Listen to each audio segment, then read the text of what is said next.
Hello, good morning students. मैंने तुम्हें पहले 9th क्लास के सिलेबस में आने वाले प्रत्यय के बारे में पढ़ाया था। आज हम 10th क्लास के सिलेबस में जो प्रत्यय हैं उनके बारे में पढ़ेंगे। हमने कृत प्रत्यय के बारे में पढ़ लिया था, अब हम पढ़ेंगे तद्धित प्रत्यय के बारे में। पहले एक बार मैं तुम्हें बता देती हूँ प्रत्यय क्या होते हैं दोबारा से।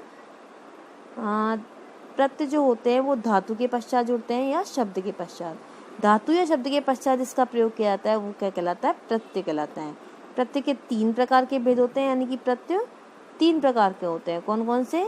कृत प्रत्यय, तद्धित प्रत्यय और स्थिर प्रत्यय। अब मैंने तुम्हें बता दिया था कि कृत प्रत्यय किसके साथ प्रयोग होते हैं? धातु के साथ। कृत प्रत्यय का प्रयोग होता है धातु के साथ, ओके।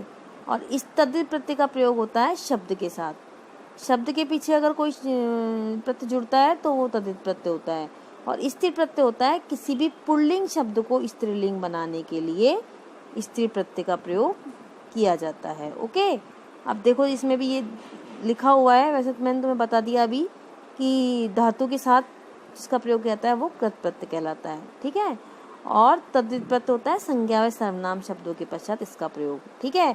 और जो तद्धित प्रत्यय, जो स्त्री प्रत्यय होता है वो किसी भी पुल्लिंग शब्द को स्त्रीलिंग बनाने के लिए स्त्री प्रत्यय का प्रयोग किया जाता है। जैसे कुमार में इणी प्रत्यय जोड़ के क्या बन गया? कुमारी, ओके। अब देखते हैं हम पहला प्रत्यय तद्धित प्रत्यय। तद्धित प्रत्यय के अंतर्गत पहला प्रत्यय हमारे सिलेबस में है मतुप प्रत्यय। तद्धित प्रत्यय का मतलब ही होता है शब्द के पीछे जुड़ता है, ओके। तो ये प्रत्यय भी शब्द के पीछे जुड़ता है। अब इस प्रत्यय का अर्थ होता है वह इसका है या वाला, मतलब जिस भी शब्द के पीछे यह प्रत्यय जुड़ेगा उसमें वह इसका है या वाला अर्थ अपने आप जुड़ जाएगा। मतलब इस शब्द प्रत्यय का अर्थ ही होता है वाला, ओके। जैसे धन में मतुप जोड़ा तो धनवत बना या धनवान बना, तो इसका अर्थ हो गया धन वाला, ओके। इसमें ये इसका अर्थ होता है वह इसका है या वाला। और जो ये प्रत्यय है मतुप प्रत्यय, पूरा तो जुड़ेगा नहीं शब्द के पश्चात, इसका मत शेष रहता है। अगर हम किसी भी शब्द के पीछे इसको जोड़ते हैं तो इसका मत ही जुड़ता है, या तो मत जुड़ेगा या वत जुड़ेगा। कहीं कहीं पे इसका वत जुड़ता है और कहीं कहीं पे इसका मत जुड़ता है। अब इसकी कंडीशन क्या होती है भाई, मत कहाँ जुड़ेगा और वत कहाँ जुड़ेगा, ये हम देख लेते हैं। ध्यान से समझना बच्चों। जैसे मत कहाँ पे जुड़ता है, अब इसमें ये लिखा हुआ है कि झकारांत या अकारांत शब्दों में क्या जुड़ता है? वत जुड़ता है इसका। देखो झकारांत का मतलब होता है कोई भी व्यंजन वर्ण पीछे हो। जैसे विद्युत में जो तय है ना, विद्युत में जो तय व्यंजन वर्ण है, तो इसके साथ मतुप जुड़ा तो क्या बना? विद्युत वत, यानी कि वत जुड़ता है इसमें। मतुप प्रत्यय का वत शेष रहेगा अगर व्यंजन वर्ण हो पीछे या पीछे अकारांत। अकारांत मतलब ए जिसके अंत में हो, ओके। अगर अकारांत अंत में हो तो वत ही जुड़ेगा ए या आ शब्द। देखो धन के अंत में ए शब्द है ना न में, और विद्या के अंत में आ शब्द है, आ स्वर है, ओके। धन का जो न है उसमें ए स्वर है और विद्या के आ में आ स्वर है, और विद्युत में व्यंजन वर्ण है। या तो व्यंजन वर्ण पीछे हो या ए वर्ण पीछे, ए जो स्वर है वो पीछे हो या आ स्वर पीछे हो, ठीक है। तो हमेशा मतुप का वत ही जुड़ेगा। समझ में आ गई? वहाँ पर मत नहीं जुड़ेगा, यहाँ पर क्या जुड़ेगा? वत, ठीक है। अगर व्यंजन वर्ण पीछे हो या पीछे ए स्वर हो या आ स्वर हो। समझ में आ गया? जैसे धन में मतुप जुड़ा तो धनवत बना, विद्या में मतुप जुड़ा तो विद्यावत बना, ओके। अब हम देखते हैं मत कहाँ पे जुड़ता है। देखो मत जुड़ता है, ये मिसप्रिंट है यहाँ पे, ई समझना इसको, इकारांत। मत शब्द का प्रयोग इकारांत शब्दों के साथ होता है। अगर मतलब इकार जिसके अंत में हो, हमें सिर्फ ए या आ को छोड़ना है। ए या आ के अलावा कोई भी स्वर हो जाए इकारांत तो या और भी कोई स्वर हो तो उसके साथ मत ही जुड़ेगा, ठीक है। जैसे श्री में इकारांत है, यानी कि श्री के जो अंत में ईश्वर है ना, तो ईश्वर है तो श्री के साथ मत जुड़ा तो श्री मत, यानी कि मत जुड़ा, इसमें वत नहीं जुड़ा। क्या जुड़ा? मत। यहाँ पर वत नहीं जुड़ेगा, यहाँ पर मत ही जुड़ेगा, ओके। श्री में मतुप जुड़ा तो श्रीमत बना, बुद्धि में मतुप जुड़ा तो बुद्धिमत बना। हम इस चीज को अब प्रैक्टिस कर लेते हैं, अन्य उदाहरणों की सहायता से और ढंग से समझ लेते हैं। देखो इसके अन्य उदाहरण देख लेते हैं हम। जैसे पहला उदाहरण है धन। अब धन के लास्ट में ऐश्वर है, अब ऐश्वर है तो उसमें वत जुड़ेगा ना, मैंने बताया था तुम्हें, या तो ऐश्वर हो पीछे या कोई भी व्यंजन हो तो वत ही जुड़ेगा। अब धन में मतुप जुड़ा तो क्या बना, धनवत। अब ये जो ओरिजिनल शब्द बनता है मत या वत जुड़ के, वो नपुंसकलिंग में ही बनता है, ठीक है। अगर हम उसका पुल्लिंग शब्द बनाना चाहते हैं तो धनवान बनेगा, स्त्रीलिंग बनेगा धनवती। जैसे राम बहुत धनवान है और सीता बहुत धनवती है, तो स्त्रीलिंग पुल्लिंग में ये इस तरह से बनेंगे। कोई भी शब्द डायरेक्ट बनेगा ना मतुप, जैसे वत या मत जुड़ के जो बनेगा वो नपुंसकलिंग में ही बनेगा, ये बात ध्यान में रखना, ठीक है। अगर तुम्हें ऑप्शन देके पूछ लिया कि इसका स्त्रीलिंग क्या होगा या इसका पुल्लिंग क्या होगा, तो वहाँ पे धनवत भी दिया होगा, लेकिन वो सही नहीं होगा। पुल्लिंग अगर पूछ रहा है तो धनवान होगा, और स्त्रीलिंग अगर पूछ रहा है तो धनवती होगा, ठीक है। समझ में आ गई। जैसे अब दूसरा देख लेते हैं, गुण। गुण में अगर मतुप जुड़ा तो गुणवत, और पुल्लिंग में गुणवान और स्त्रीलिंग में गुणवती। इसी तरह रूप का भी क्या बनेगा, रूपवत, रूपवान और रूपवती। ज्ञान का क्या बनेगा, ज्ञानवत, ज्ञानवान और ज्ञानवती। इस तरह अकारांत के सारे बन जाएंगे हिमवत, हिमवान और हिमवती, ठीक है। अब हम अकारांत के अलावा जो स्वर है उनके देख लेते हैं। जैसे ये गो है, गो में ओ की मात्रा है, यानी कि ए या आस्वर नहीं है, ए या आस्वर नहीं है, तो क्या बनेगा, इसमें मत जुड़ेगा। इसमें गो में मत जुड़ा तो क्या बोला, मत, गोमत, गोमान और गोमती, ठीक है। श्री में मत जुड़ा तो श्रीमत, श्रीमान और श्रीमती। नपुंसकलिंग में बन रहे हैं ना, ये तो नपुंसकलिंग में बन रहे हैं, और ये पुल्लिंग में बन रहे हैं, और ये स्त्रीलिंग में बन रहे हैं, ध्यान रखना, ठीक है। अब धी का क्या बनेगा, धीमत, धीमान और धीमती। मती का क्या बनेगा, मतिमत, मतिमान और मतिमती। वैसे सब इजी है, तुम ध्यान से पढ़ोगे ना समझ में आ जाएंगे। लक्ष्मी का लक्ष्मीवत, लक्ष्मीमान और लक्ष्मीवती।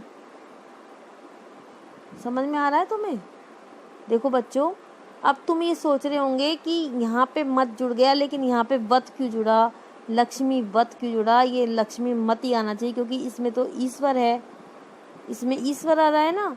लेकिन यहाँ पे जो आधा अक्षर बीच में आ रहा है ये क्षय, और ये जो लक्ष्मी शब्द है ना, उसके साथ कोई सूत्र जुड़ता है, इसलिए यहाँ पर वत का प्रयोग होता है। इसकी अलग अलग कंडीशन होती है, लेकिन तुम्हें बस ये ध्यान रखना है कि लक्ष्मी वत ही होता है मतुप जुड़ने के बाद, ठीक है, लक्ष्मी मत नहीं होता। वैसे भी तुम बहुत सारे जो पढ़ते हो हिंदी के शब्द, उसके अंतर्गत भी तुम्हें यही समझ में आएगा कि लक्ष्मी में अगर हम मतुप पर जुड़ेंगे तो लक्ष्मी वत ही एक शब्द होता है, लक्ष्मी मत कुछ भी नहीं होता, ठीक है। यश में मतुप जोड़ेंगे तो यशस्वत, यशस्वान, यशस्वती। ये तो पीछे फिर वो आ गया व्यंजन वर्ण, इसलिए वत ही जुड़ा इसमें, ठीक है। तड़ित में भी व्यंजन वर्ण आ गया, इसलिए वत जुड़ा, तड़ितवत, तड़ितवान और तड़ितवती। विचार में विचारवत, विचारवान और विचारवती, ठीक है। स्नेह में स्नेहवत, स्नेहवान और स्नेहवती। हम जितनी ज़्यादा इन शब्दों की प्रैक्टिस करेंगे, वैसे भी हम अगर पढ़े हुए शब्द हमारे ये सब होते हैं हिंदी में, अगर हम देखेंगे तो हमें पता चल जाएगा कि हाँ इसका ये बनेगा। मधु का मधुमत, मधुवान, मधुमान और मधुमती। आशा है कि तुम्हें तद्धित प्रत्यय समझ में आ गया होगा, ठीक है। इसमें सिर्फ मत या वत जुड़ता है और तीनों लिंगों में इसके रूप चलते हैं, और इसका अर्थ वाला या वह इसका है के अर्थ में होता है। अब हम अगला प्रत्यय पढ़ लेते हैं, त्वय प्रत्यय या तल प्रत्यय। त्वय प्रत्यय, और ये भी तद्धित प्रत्यय ही है, यानी कि संज्ञा सर्वनाम के बाद ही जुड़ेगा ये, ठीक है। अब देखो त्वय प्रत्यय तल प्रत्यय क्या होता है। अब देखो इसका ये एक विशेषता इसकी ये होती है कि ये जो शब्द है वो भाववाचक होता है, यानी कि किसी भी चीज का भाववाचक शब्द बनाता है ये, ठीक है। ये तुम्हें मैं समझाऊंगी आगे, अगर मैं उदाहरण समझाऊंगी तो समझ जाएगा भाववाचक संज्ञा कैसे बनती है। देखो भाववाचक संज्ञा बनाने के लिए, अगर हमें भाववाचक संज्ञा बनानी है, कौन सी संज्ञा, भाववाचक संज्ञा बनानी है, तो शब्द में त्वय या तल प्रत्यय लगाया जाता है, ठीक है। और इस प्रत्यय के रूप भी स्त्रीलिंग में चलते हैं। तल प्रत्यय के शब्द जो स्त्रीलिंग में लता के समान चलते हैं, पुल्लिंग में फल के समान चलते हैं, नपुंसकलिंग में फल के समान चलते हैं। अब देखो हम इसका क्या शेष रहता है और किस तरह बनता है, ये देख लेते हैं हम। जो त्वय प्रत्यय है, ओके, ये जो त्वय प्रत्यय है उसका जो, तो देखो प्रत्यय कौन सा था, ये त्वय और तल, ठीक है। तो त्वय प्रत्यय जो है, ये त्वय प्रत्यय उसका तो त्व ही शेष रहेगा। ऐसे कैसे पूरा प्रत्यय जुड़ जाएगा, त्व ही शेष रहेगा, यानी कि शब्द के पीछे पूरा शब्द जुड़ जाएगा। और जो तल प्रत्यय है, तल प्रत्यय का ता जुड़ता है, यानी कि ता शेष रहता है। ये ध्यान रख लेना बच्चों, तल प्रत्यय का, ये ब्रैकेट में लिखा हुआ ना ता, तल प्रत्यय का ता ही शब्द के पीछे जुड़ेगा और त्व प्रत्यय पूरा का पूरा शब्द के पीछे जुड़ जाएगा। अब हम इसका उदाहरण देख लेते हैं। देखो पहला उदाहरण देखो, मैंने तुम्हें ये बता ही दिया था कि भाववाचक संज्ञा बनाने के लिए इसका प्रयोग होता है। अब देखो जैसे मनुष्य शब्द है, इसमें हम त्व प्रत्यय जोड़ेंगे तो क्या बनेगा, मनुष्यत्वम, और तल प्रत्यय जोड़ेंगे तो क्या बनेगा, मनुष्यता। ठीक है, अब ये एक तरह से गुण बन गया। मनुष्य तो एक संज्ञा शब्द है, लेकिन हम मनुष्यत्वम और मनुष्यता क्या है, एक गुण है, यानी कि भाववाचक संज्ञा बन गई इस प्रत्यय को जोड़ने से। तो भाववाचक संज्ञा बनाने के लिए हम इस प्रत्यय का प्रयोग करते हैं। शिशु, शिशुत्वम या शिशुता। भाई इसमें ये जो जैसे महेश में शिशुत्वम का गुण है, यानी कि बचपना है, शिशुता है। ठीक है, शिशुत्वम है या शिशुता है, तो क्या होगा, ये गुण हो गया, यानी कि भाववाचक संज्ञा बनाने के लिए इस प्रत्यय का प्रयोग किया जाता है। गुरु का क्या बना, गुरुत्वम और गुरुता, मतलब ये प्रत्यय आसानी से जुड़ जाएगा, इसमें कोई शब्द में परिवर्तन नहीं दिखाई दे रहा होगा तुम्हें, मतलब बहुत इजी है इसको बनाना, इससे शब्द बनाना इजी है। देखो अगला उदाहरण देख लेते हैं। लघु, लघु में जुड़ा तो लघुत्वम और लघुता। देव में देवत्वम, देवता। पशु में त्व प्रत्यय जुड़ा तो पशुत्वम और तल जुड़ा तो पशुता। कृष्णत्वम, कृष्णता। जड़ में जड़त्वम, जड़ता। दीर्घत्वम, दीर्घता। शुद्रत्वम, शुद्रता। इस तरह सारे बन जाएंगे। ये तुम्हारा त्व प्रत्यय होगा, त्व या तल प्रत्यय। इसमें हमने दो बातें सीखी, एक तो भाववाचक संज्ञा बनता है, ये प्रत्यय भाववाचक संज्ञा बनाता है, यानी कि एक तरह से किसी भी शब्द का विशेषता प्रकट कर देता है। जैसे मनुष्य की विशेषता क्या होगी, मनुष्यता, और इसका त्व और ता जुड़ता है। ठीक है, त्व प्रत्यय का त्व जुड़ेगा, तल का ता जुड़ेगा। अब अगला प्रत्यय जो तुम्हारे सिलेबस में है लास्ट, वो हम देख लेते हैं। ये है टाप प्रत्यय। अब हमने पढ़ा स्त्री प्रत्यय के बारे में, मैंने तुम्हें बताया था कि स्त्रीलिंग बनाने के लिए इसका प्रयोग किया जाता है पुल्लिंग शब्द को, है ना। देखो टाप प्रत्यय, टाप प्रत्यय भी स्त्रीलिंग बनाने के लिए प्रयोग होता है इसका। किसी भी पुल्लिंग शब्द को स्त्रीलिंग बनाने के लिए इस प्रत्यय का प्रयोग किया जाता है। अब हम किस तरह से करेंगे इसका प्रयोग देख लेते हैं। अब ये जो टाप प्रत्यय है, टाप प्रत्यय का आ शेष रहता है, ये ध्यान रखना, यानी कि ये अगर हम किसी भी शब्द के पीछे जुड़ेंगे तो इसका आ ही जुड़ेगा। जैसे अज, अज का मतलब होता है बकरा, टाप प्रत्यय जोड़ा, टाप का मतलब आ जुड़ गया, आ शेष रहता है ना, इसका आ जुड़ा तो क्या बना, अजा। अजा कहते हैं संस्कृत में बकरी को। ठीक है, अश्व मतलब होता है घोड़ा, इसमें टाप जुड़ा तो अश्वा, अश्वा मतलब घोड़ी। मंद में टाप जुड़ा तो मंदा, यानी कि मंद किसी भी पुल्लिंग के लिए आएगा और मंदा किसी भी स्त्रीलिंग के लिए आएगा। ज्येष्ठ, वो बड़ा भाई है तो उसके लिए ज्येष्ठ पुत्र, बड़ा पुत्र है ज्येष्ठ पुत्र, और बड़ी पुत्री है तो ज्येष्ठा पुत्री। ठीक है, तो ज्येष्ठा का प्रयोग किएंगे। कृपण और कृपणा। ठीक है, शुद्र का क्या बनेगा, शुद्रा। चटक मतलब आके माथा जुड़ जाएगी सब में, और आके माथा किस में जुड़ेगी, ई शब्दों में तो जुड़ेगी नहीं, ज्यादातर एकारांत शब्द ही होंगे जिसमें आके माथा जुड़ के स्त्रीलिंग शब्द बनेंगे। चटक में चटका, वत्स में वत्सा, और कनिष्ठ में कनिष्ठा, क्षत्रिय में क्षत्रिय। ठीक है, अब देखो यहाँ पे लिखा हुआ भी है, टाप शब्द में क्या होता है, अब डायरेक्ट आ जुड़ गया ना ए शब्दों में। अब कई शब्द इस तरह के भी आ जाते हैं जिसमें ई की मात्रा भी बीच में जोड़नी होती है। जैसे मूषक है तो मूषका नहीं बनेगा, मूषिका बनेगा इसका। अब ये तुम्हें ध्यान रखना पड़ेगा बस। सेवक का सेविका बनेगा, वैसे तुम पढ़ चुके होंगे हिंदी में इन शब्दों को। बालक का बालिका बनेगा। अब तुम्हें खुद को पता है बालक का स्त्रीलिंग बालिका होता है, बाल का तो होता नहीं है।